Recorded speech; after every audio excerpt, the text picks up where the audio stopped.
Comienza el informativo.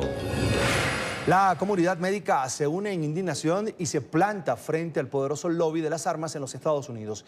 Después de ser criticados por la Asociación Nacional del Rifle, los profesionales de la salud que día a día hacen frente a las consecuencias de la imparable violencia armada, se tomaron las redes con impactantes imágenes de lo que realmente ocurre dentro de los hospitales. Después de un tiroteo, buscan generar conciencia que lleve a un mayor control de las armas en la Unión Americana.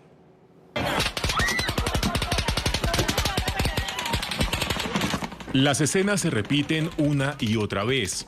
Patrullas, ambulancias, cordones policiales, miedo, incertidumbre y un profundo dolor. Todas hacen parte de una historia que no tiene fin en Estados Unidos y que son producto de la violencia armada. Esta es la cara más conocida, la que solemos mostrar los medios de comunicación. Otra, la que ocurre de puertas para adentro en los hospitales.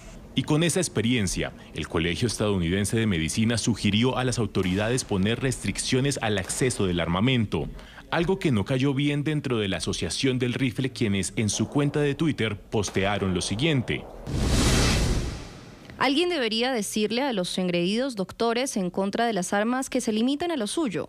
Declaración que generó una ola de rechazo de la comunidad médica. En respuesta, cientos de profesionales de la salud hicieron pública la otra cara de esta realidad. Batas, visores y quirófanos manchados de sangre fueron publicados en forma de protesta. Y no es por sensacionalismo, esa es la incómoda verdad que según los médicos se niega a ver la Asociación del Rifle. Cada foto publicada cuenta su propia historia. No puedo postear una foto del paciente, así que esta es una selfie. Así es como se ve mi lado. La bala que saqué del cerebro de un bebé de 6 meses. NRA, ustedes crearon mi lado. Hey, Asociación Nacional del Rifle, ¿quieren ver mi lado? Este es el sillón en el que me siento cuando le digo a los padres que sus hijos han muerto. ¿Cómo diablos me dicen que no puedo investigar soluciones basadas en evidencia? Los profesionales de la salud sustentan que hay que poner límites al acceso libre de armas, ya que los tiroteos ya son una crisis de salud pública en la Unión Americana. En pleno Día de Acción de Gracias, las autoridades sanitarias de Estados Unidos y Canadá pidieron a los consumidores que eviten comer lechuga romana debido a un brote de E. coli. La Administración de Alimentos y Medicamentos de la Unión Americana informó que el brote ha enfermado a 32 personas en 11 estados y a 18 en las provincias canadienses de Ontario y Quebec. Además, instaron a los supermercados y restaurantes a retirar los productos hasta nuevo aviso. Lejos de sus familias, así celebraron el Día de Acción de Gracias las tropas de la OTAN en Afganistán. Entre ellos hay cientos de soldados de los Estados Unidos. Mesas decoradas con diseños de pavos, luces y oropel acompañaron la tradicional cena de la tan esperada festividad en Kabul. A pesar de no encontrarse con su familia y amigos, los soldados disfrutaron de la alegre ocasión.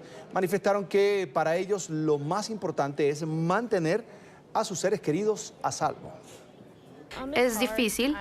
No he tenido un Thanksgiving con mi familia, pero de nuevo ellos saben que haré lo que sea para asegurar que ellos estén a salvo. Me gustaría ver la paz en Afganistán. No quiero que sea un lugar seguro para los terroristas y al final quiero saber que mi familia está segura. Y el tradicional desfile del Día de Acción de Gracias de Macy's se recorrió este jueves en las calles de Nueva York con carrozas y gigantescas figuras inflables. El evento cumplió 92 años. Es una de las tradiciones centrales de esta fecha, junto con el consumo de pavo esta noche. Destellos pirotécnicos rojos marcaron el punto de partida del desfile del Día de Acción de Gracias de Macy's. Todo bello, en persona se ve increíble. Más de una docena de globos gigantes inspirados en reconocidos personajes de la cultura popular fueron el centro de atención. Charlie Brown y Bob Esponja fueron algunos de los más aplaudidos, aunque Pikachu y Goku, cuyo debut ha sido este 2018, también levantaron gran admiración. Yo diría que los globos, porque... Bueno, quiero decir, a mí me encanta el globo de los Dragon Balls. Bueno, a mí me gusta el globo de Santa Claus porque me encantan las canciones. La edición número 92 del desfile, que actualmente transcurre por las calles de Manhattan, también causó instantes con tintes de nostalgia. La primera vez que yo vine a Nueva York tenía 8 años y pasé, la primera Navidad fue en Nevada, el día de Nochebuena. Y recuerdo ser un niño de no hablar el idioma, mirar por la ventana, caer la nieve, mientras al fondo se escuchaba Willy Colón y Héctor Lavoe, aire navideño. Recuerdos memorables los que también deja la marcha de más de 1000 animadoras y payasos junto al eco de una docena de bandas musicales. Sin novedad, concluyó el evento, fuertemente custodiado por la policía de Nueva York, que recuerda el espíritu central de esta fecha. Siempre le doy gracias a Dios, pero hoy sobre todo porque tengo a mi mamá enferma, pero está viva. Estoy compartiendo con mi familia. Tras el paso del desfile, millones de familias alrededor de los Estados Unidos están concentrándose en terminar de preparar la cena del Día de Acción de Gracias, otro de los momentos cumbre de esta celebración que en esencia recuerda el espíritu de esta fecha, compartir en unión y en armonía con la familia o los más allegados. Desde la ciudad de Nueva York les informó Alejandro Rincón, NTN 24.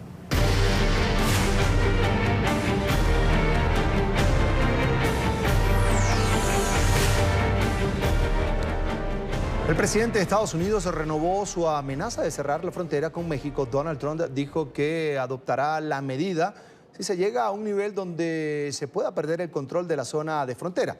Afirmó que no va a permitir que nadie entre al país de forma irregular y reiteró que en las caravanas de migrantes hay delincuentes. En las últimas horas, Trump se enzarzó además en una pelea con el jefe de la Corte Suprema de Justicia por el bloqueo a sus restricciones migratorias.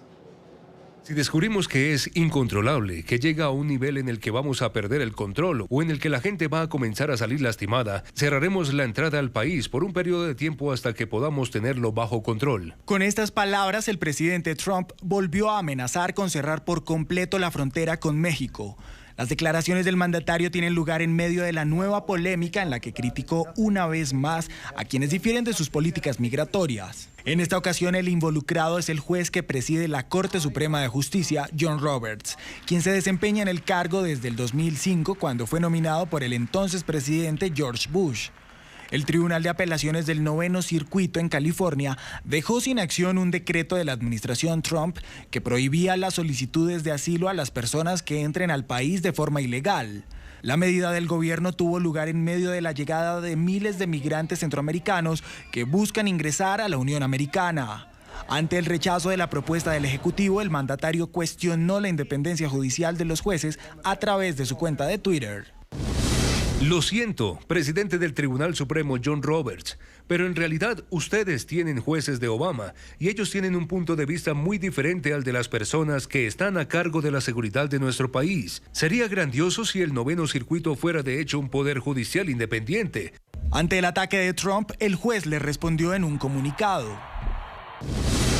No tenemos jueces de Obama o jueces de Trump o jueces de Bush o jueces de Clinton. Lo que tenemos es un grupo extraordinario de jueces dedicados que dan su mejor nivel por la igualdad de derechos de quienes están delante de ellos. Y es que la respuesta del magistrado representa un hecho atípico. Esta es la primera vez que el juez responde a Trump desde que llegó a la Casa Blanca, a pesar de los reiterados cuestionamientos del presidente, quien a primeras horas del Día de Acción de Gracias volvió a criticar a Roberts. Tras la más reciente contienda de Trump en redes sociales, vuelve a dejar clara su postura radical frente al ingreso de migrantes al país.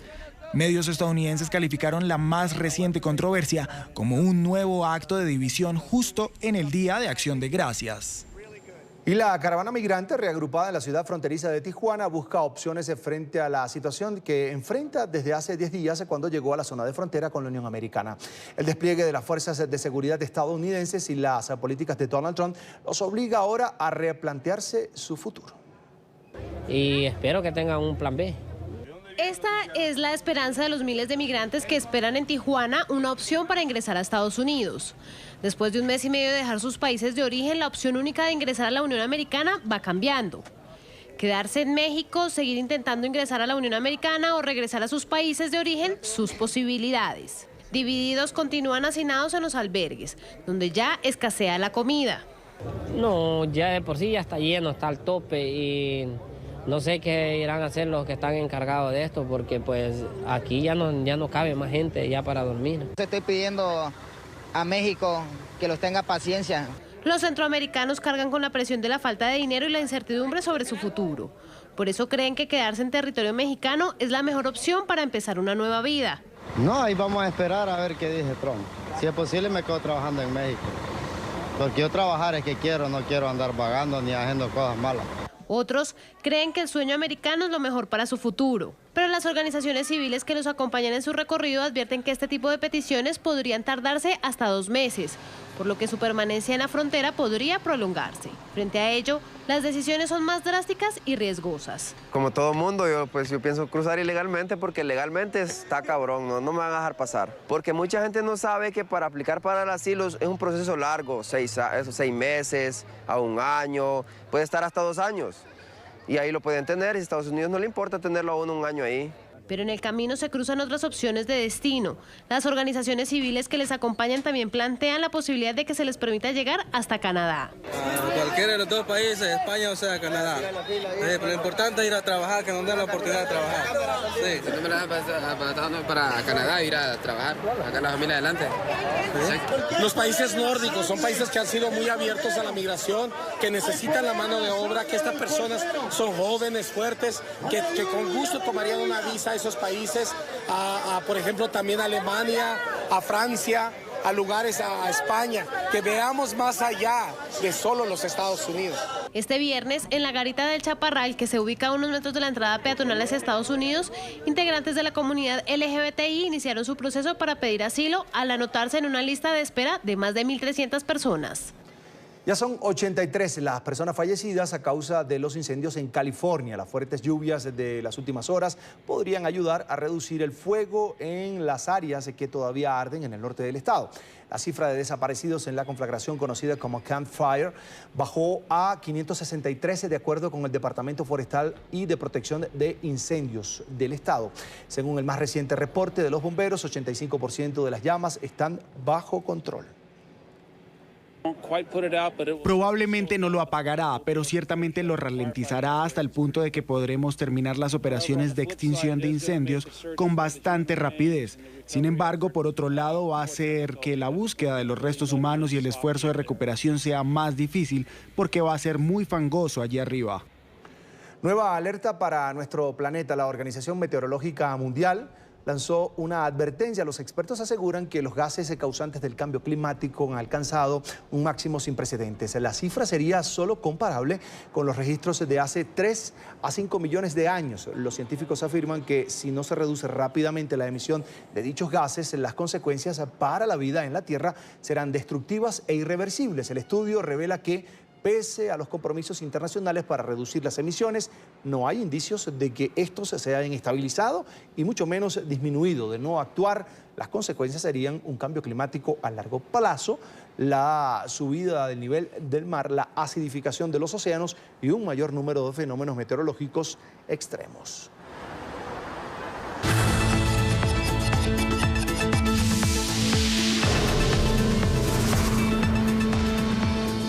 El Ministerio Público de Venezuela dice que solicitará la captura con alerta roja de Interpol del ex tesorero nacional Alejandro Andrade, acusándolo de venta irregular de bonos de la nación a la banca privada. El fiscal general designado por la Asamblea Nacional Constituyente, Tarek William Saab, informó además que se inició una investigación contra Andrade. El anuncio se conoce después de que el martes pasado la Fiscalía de los Estados Unidos informara que el ex tesorero venezolano de 54 años y quien vive en la Florida se declaró culpable de un cargo de conspiración para cometer lavado de dinero en un caso que se le sigue por sobornos y blanqueo al multimillonario, en este caso de dólares. Andrade aceptó ante las cortes estadounidenses su culpabilidad en haber recibido más de $1.000 millones en coimas mientras trabajó en el Tesoro venezolano durante la era de Hugo Chávez Frías. Y familiares de los llamados presos políticos en Venezuela alzaron nuevamente su voz para pedir libertad. Exigen al régimen de Nicolás Maduro que cese la persecución contra miembros de partidos políticos de la oposición. La vida de la familia Requesens ha cambiado. Su padre asegura que no descansará hasta liberarlo. porque es inocente. Tenemos que seguir luchando porque no es solamente Juan, no es la muerte de Albán solamente, de Fernando, que Dios lo tenga en la gloria, sino de los más de 400 presos políticos. El problema país que mortifica y preocupa a Juan, que está allá en las mazmorras del Helicoide, enviando un mensaje a través de nosotros los familiares, cuando lo hemos visto, de que la lucha tiene que seguir. Y es que la familia Requesens trabaja en equipo, todo en función de hacer justicia. Me ha tocado no solamente guindar la bata en ocasiones para salir a la calle, como ustedes me han visto. Su mamá va todos los días, tiene 107 días llevando su comida diariamente a Juan al Helicoide. Luego de 100 días de aislamiento, el diputado Juan Requesens pudo reencontrarse con sus hijos, esta vez en la cárcel. Jamás me imaginé que mis hijos tendrían que pasar por algo así. Es un escenario bastante tétrico, no se lo deseo a nadie, pero como madre no me queda de otra que seguir fuerte para ella, para Juan, para que puedan compartir y guardarme las lágrimas, y guardarme la tristeza y seguir adelante luchando. Mientras tanto, la familia del concejal Fernando Albán, también del partido Primero Justicia, considera que la justicia llegará, sobre todo porque el concejal murió estando bajo la custodia del Servicio de Inteligencia. Internacionalmente, en los tratados y convenios sobre derechos humanos, existen políticas, protocolos, procedimientos que pueden aplicarse. Entre ellos, el conocido, ya mencionado en Venezuela, protocolo de Minnesota, que es precisamente para averiguar las muertes potencialmente ilícitas ocurridas cuando la persona es opositora, cuando la persona está bajo la custodia del Estado o cuando hay un suicidio en circunstancias inexplicadas.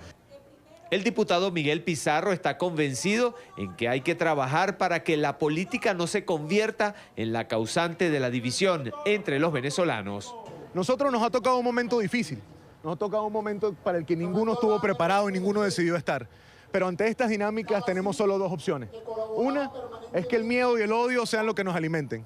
Nos paralicemos, no luchemos y empecemos a buscar venganza. Y esa es la que yo invito a todos los que nos ven, a los que nos escuchan, a los que nos van a leer, que no agarremos, escojamos la otra, que esto saque la mejor parte de nosotros. El diputado Miguel Pizarro aseguró que la lucha es en la calle y rechazó la represión por parte del gobierno de Nicolás Maduro hacia los estudiantes universitarios. En Caracas, soy Oliver Fernández, NTN 24. Expertos en temas de terrorismo en España consideran que Estados Unidos tiene elementos suficientes para incluir a Venezuela en la lista de países que patrocinan el terrorismo. Exfuncionarios diplomáticos venezolanos denuncian que el régimen ha colaborado con miembros del grupo terrorista Hezbollah.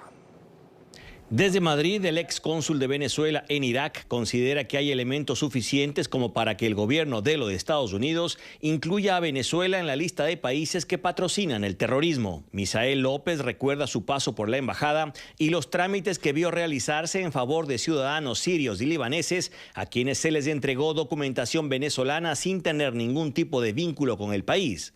Varias de estas personas con antecedentes. Encontramos que existen infinitos elementos para incluir a Venezuela en estas listas. No solamente por las investigaciones que llevé yo por mi cuenta en la embajada, sino investigaciones que han realizado países en diversos lugares del mundo y que coinciden en que ha habido un soporte material durante años del gobierno de Venezuela, del actual y del anterior, a grupos irregulares o personas vinculadas a bandas delictivas ligadas al narcotráfico y terrorismo internacional. López además considera que si bien se justificaría una decisión de este tipo de parte de los Estados Unidos, habría que preguntarse si es el momento indicado para hacerlo. Si estas medidas no están sucedidas por acciones inmediatas, lo único que se va a conseguir con ellas es incrementar la crisis, hacer más fuerte el padecimiento de los venezolanos que se encuentran ahora allí y que están emigrando. López hizo esta denuncia tiempo atrás al embajador venezolano en Irak, situación que provocó que lo separaran inmediatamente de su cargo y además abandonar el país. López nunca más pudo volver a Irak ni a retirar sus pertenencias. Desde Madrid, Marcelo Moncayo, NTN 24. Migración Colombia informó que está en marcha una investigación para esclarecer si miembros de la Guardia Nacional venezolana infiltrados estuvieron involucrados en los actos de vandalismo que se presentaron esta semana en el campamento humanitario para venezolanos ubicado en el occidente de Bogotá, la capital colombiana. En las últimas horas fueron expulsados 7 de los 14 extranjeros capturados por los desórdenes. Los otros 7 fueron judicializados. Según Migración Colombia, 16 venezolanos fueron expulsados del país al protagonizar desórdenes en el campamento humanitario en Bogotá. La entidad investiga si entre los expulsados hay infiltrados pertenecientes a organizaciones venezolanas. Estamos verificando 3 de ellos especialmente. Estamos constatando la información con las demás autoridades. ¿Y por qué 3 de ellos? Porque 3 de ellos tenían información falsa y nos ha generado curiosidad igualmente la forma, el tipo de falsedad de estos documentos, y este es un ejercicio que los estamos haciendo. Kruger denunció la posible existencia de grupos interesados en sabotear la ayuda humanitaria que se les está brindando a los venezolanos en todo el territorio nacional. El propósito, digamos, de estos desórdenes, eso es lo que nos dice hasta ahora el proceso de investigación, lo que querían era afectar estos ejercicios de solidaridad que los alcaldes, los gobernadores y la nación están haciendo frente a esta población migrante. No quieren que internacionalmente se vea, digamos, estos albergues temporales, porque claramente esto afecta y muestra la realidad de un país que está sufriendo hoy más que nunca. Cuando los extranjeros eran trasladados hacia la frontera, intentaron escaparse. 3 horas después de la fuga fueron recapturados. 7 de ellos serán procesados en Colombia por agresiones a funcionarios de Migración Colombia. Hacemos la primera pausa aquí en el informativo de NTN 24 y al volver, ¿mejoró o empeoró? Les contaremos cómo está la percepción de los mexicanos en materia de seguridad en el último tramo del gobierno de Enrique Peña Nieto. Continuamos con el informativo.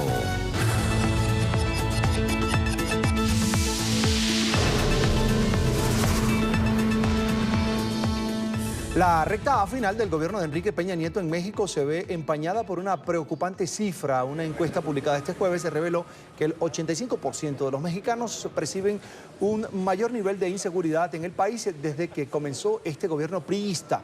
Además, para el 48,6% de los encuestados, este es el principal problema del país. Y es que 1 de cada 3 mexicanos afirma que él o algún familiar cercano han sido víctimas de un delito en los últimos 3 meses. En México ya faltan 9 días para el cambio de gobierno y el presidente electo Andrés Manuel López Obrador se volvió a reunir con el presidente saliente Enrique Peña Nieto. Esta vez el líder de Morena invitó al jefe de Estado a su casa para una cena en la que abordaron la logística de la ceremonia de toma de posesión que tendrá lugar el 1 de diciembre. López Obrador compartió una fotografía en sus redes sociales en la que afirmó que durante el encuentro también agradeció a Peña Nieto por sus atenciones antes de dejar el poder. Desde las elecciones del 1 de julio, el mandatario actual y el entrante se han reunido en 2 ocasiones, ambas en el Palacio Nacional, en el marco de la transición. Y la oposición en Nicaragua anunció una marcha para el próximo domingo en rechazo a la violencia contra las mujeres. Durante la manifestación también se exigirá la libertad de los llamados presos políticos del régimen de Daniel Ortega. La Unidad Nacional Azul y Blanco, opositora al gobierno, presentó un documento en el que notifica la realización de una marcha el próximo domingo en conmemoración del Día Internacional de la Eliminación de la Violencia contra la Mujer y contra los presos políticos. La organizadora miembro de la Unidad Nacional, Evelyn Flores, señaló que las autoridades no fueron receptivas a la notificación. No, la policía fue bien hermética, no respondió, simplemente dijo que ya daba por recepcionado la notificación y nunca quiso firmar ningún papel de recibido, y además de eso dijo ya que con eso estaban ellos avisados pues de nuestra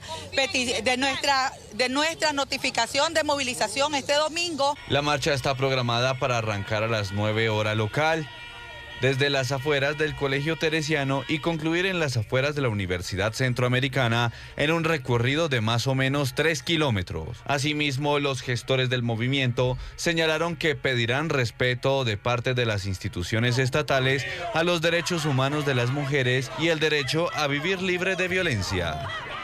Rechazo al pedido de asilo que el expresidente Alan García presentó en Uruguay.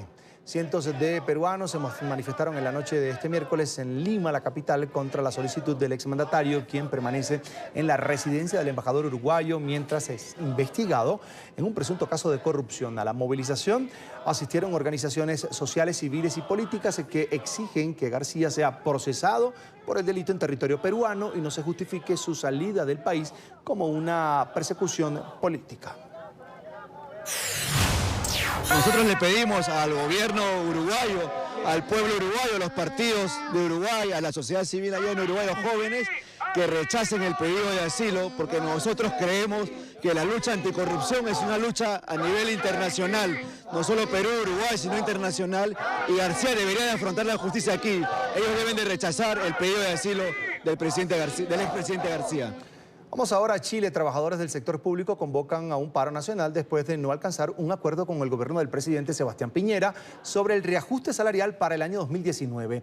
Los funcionarios exigen un incremento de sus remuneraciones del 7%, mientras el Ejecutivo solo les ofrece el 13,1%. Tras un mes y medio de negociaciones, el gobierno del presidente Sebastián Piñera y los empleados fiscales no llegaron a un acuerdo sobre el aumento salarial del próximo año. Los trabajadores aseguran que el aumento que reclaman es un derecho. La verdad es que los 15 gremios que componemos esta mesa, digo trabajadores que representamos a todos los sectores del aparato del Estado, tanto municipales, de la administración central, de salud, de educación, estamos cansadas y cansados de un gobierno que no dialoga y que no es capaz de escuchar y menos atender las demandas que estamos señalando. Los dirigentes de los gremios insisten en que el gobierno no debe cerrar las puertas a un acuerdo y rechazan la posibilidad de que el proyecto de ley sea enviado de manera unilateral al Parlamento por parte del Ejecutivo. Si el ministro es capaz de no dialogar y enviar sin acuerdo este proyecto de mejora o de reajuste salarial, francamente que estamos en el peor de los países y por lo tanto a los trabajadores y trabajadoras no nos queda otro camino sino el de la movilización social. Los trabajadores convocaron a un paro indefinido a partir del próximo lunes como medida de presión para lograr sus exigencias. Y es por eso que se ha resuelto convocar a partir del día lunes a un estado de movilización permanente, un paro nacional, de tal manera que eso permita que el Ejecutivo entienda en su real magnitud las señales que la mesa ha dado. Aquí hay que hacerse cargo de que hemos estado negociando durante 6 reuniones sin la participación de los ministros. Aunque ambas partes redujeron sus expectativas, las cifras aún se mantienen a una distancia considerable. Los trabajadores insisten en un aumento del 7%, mientras el gobierno ofrece un 3,1%, lo que es considerado una base insuficiente para los funcionarios. Los empleados fiscales han señalado que están dispuestos a protestar y a manifestarse en las calles de la capital el tiempo que sea necesario hasta que sus demandas sean atendidas. Soy Juan Pablo Monsalve, este es un informe para NTN 24 desde Santiago de Chile. En Bolivia, docenas de chefs se reunieron para deleitar al mundo con un plato típico particular. Charquecán es el nombre de la receta que sorprendió en Oruro. El platillo no solo llamó la atención por ser el más grande del mundo, sino por la innovación culinaria de su interior. Se trata de su ingrediente principal, 500 kilogramos de carne de llama. El manjar local busca promover el consumo de esta carne que, aunque no es común en muchos países, según sus cocineros, es fuente de múltiples beneficios por sus proteínas y bajo colesterol. Huevos, maíz y papas también conformaron el plato que recibió además el visto bueno del presidente de la República, Evo Morales. Esta actividad tiene un propósito, un objetivo genérico, es la de promocionar, es la de fomentar el consumo de la carne de llama. Y qué mejor a través del plato más conocido, el plato predilecto del departamento de Oruro, que es el charquecán. Entonces, es así que hemos trabajado aproximadamente con 20 quintales de maíz, 20 quintales de papa, 500 kilos de queso, al igual que de carne, el charque, y por supuesto 10.000 unidades de huevo. Vamos así a una nueva pausa comercial. En segundos, más noticias. No va más Carlos Ghosn. No seguirá en Nissan. La compañía despidió al emblemático presidente.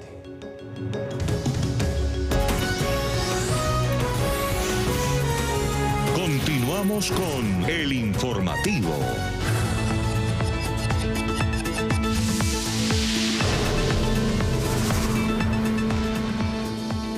El ejecutivo Carlos Ghosn fue destituido como presidente de Nissan Motors a raíz de sus supuestas irregularidades fiscales, lo que también deja en el aire su liderazgo en la alianza formada por el fabricante Nippon y Renault. La dirección de la compañía aprobó la decisión de forma unánime en reunión extraordinaria. El Consejo de Administración del gigante automovilístico japonés Nissan aprobó el jueves por unanimidad el cese de su emblemático presidente Carlos Ghosn, que 2 días antes fue arrestado en Tokio por presuntas malversaciones. En un comunicado, la empresa justifica la radical decisión por lo que considera graves hechos confirmados, haciendo mención a una minimización de sus ingresos durante un largo periodo en los informes financieros y una utilización fraudulenta con fines personales de fondos de inversión y de notas de gastos. Oficialmente, el franco-líbano brasileño está acusado de haber declarado al fisco unos ingresos de unos 37 millones de euros, menos de la mitad de la cifra verdadera. Nissan también anunció que la alianza que le une al grupo francés Renault permanece intacta. Es el fin de cerca de 2 décadas de Ghosn a la cabeza de Nissan, la mayoría como presidente director general y después en la presidencia del Consejo. También se arriesga a la misma pena en Mitsubishi Motors, una empresa que se unió a la alianza en 2016 y cuyo consejo de administración se reunirá el lunes. El miércoles el Tribunal de Tokio decidió prolongar 10 días la detención de Ghosn para continuar con la investigación, aunque el arresto podría alargarse todavía más según las reglas del sistema judicial japonés. Se complica la situación para la realeza saudí por la muerte del periodista disidente Jamal Khashoggi. La prensa turca sigue haciendo graves revelaciones. En esta ocasión, un diario aseguró que existen grabaciones que implican directamente al príncipe Mohammed bin Salman en el asesinato del comunicador. Dichas cintas ya estarían en poder de la CIA. El príncipe saudí Mohammed bin Salman estaría directamente implicado en el asesinato de Jamal Khashoggi. El diario turco Hürriyet asegura este jueves que la CIA, que ya investigaba el caso, tiene ahora en su poder una grabación que salpica directamente al heredero del reino petrolero.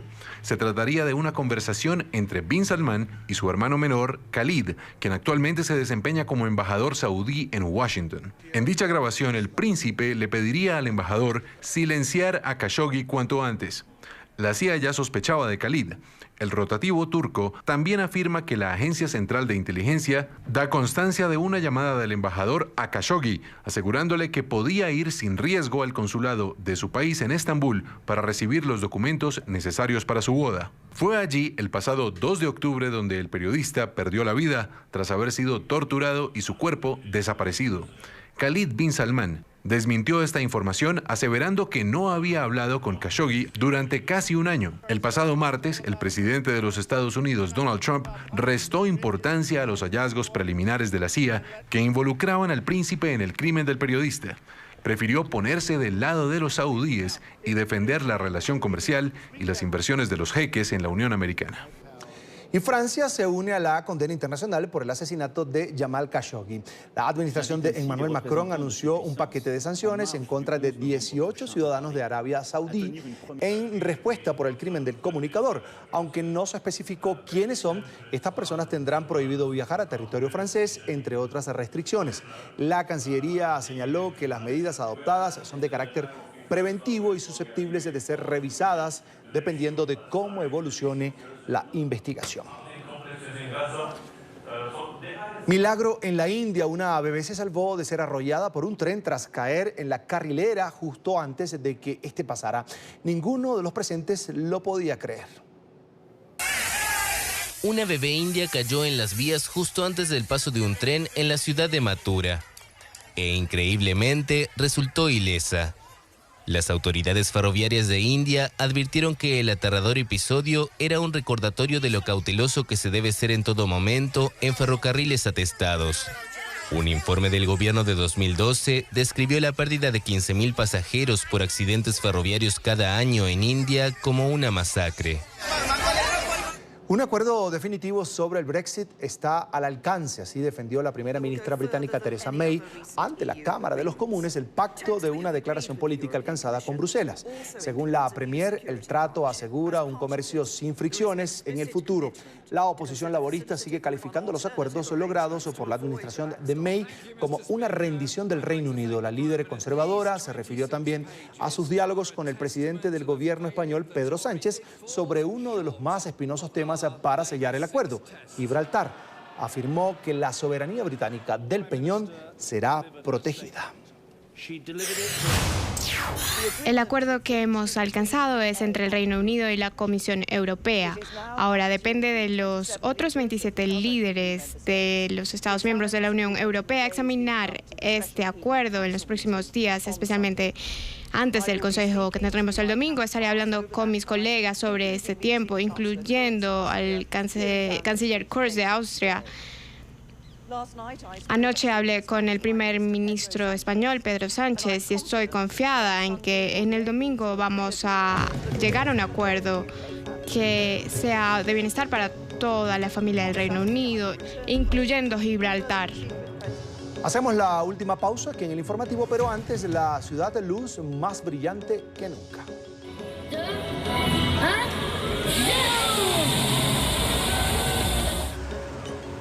El prestigioso diseñador Karl Lagerfeld junto al alcalde de la ciudad le dieron así la bienvenida a la Navidad en París. Más de 400 árboles se llenaron de luces rojas y fueron encendidos de manera simultánea en los emblemáticos Campos Elíseos. Y en Bélgica, una impresionante exhibición de esculturas de hielo abrirá sus puertas a los visitantes desde este sábado. 40 artistas de todo el mundo han estado cortando hielo y nieve para construir un país invernal que cobra vida con el uso de video 3D y luces LED.